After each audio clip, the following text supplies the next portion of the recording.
बोल श्री कृष्ण भगवान की जय।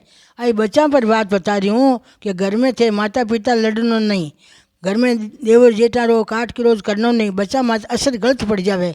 बच्चा ने आ कहनो नहीं भाई रे सगले अपना गया सब लोग कहनो मारनो, सब कह जो काम करनो, कोई सामो नहीं बोलनो, कोई यार चुगली नहीं करनी, जो कह दे जो सुन लेनो, कोई बात नहीं, थारा बड़ा है दादा है काका है बाबा है सब अपना है, दूसरा कोई को नहीं। दूसरे नंबर माने थे भी है ना अच्छो कर्म क्रिया करो, दान करो पुण्य करो यज्ञ करो जप करो तप करो भगवान का। बच्चा ने सीखाओ देख बेटा वो मैं यान करना चाहिए वो दान करो, मैं वो यान करना चाहिए व्रत करो, मैं जे गौग्रास काटना चाहिए गौग्रास काटो, मैं जे तुलसी में जल सींचा चाहिए तुलसी में जल सींचो। बच्चा ने अकल देवो चाहे शिक्षा देवो बस शिक्षा बच्चा ने लागे थांकन दे कि जब होशियार हो जाए, होशियार जो जीवन सफल हो जाए। नहीं जब बेटा कीड़ी मकोड़ी दई हाँ कीड़ी मकोड़ी दई हाँ नित कई मरा नित कई जलमा कोई मतलब कोई नहीं संसार में यहाँ तो अपन जीवन सफल करो।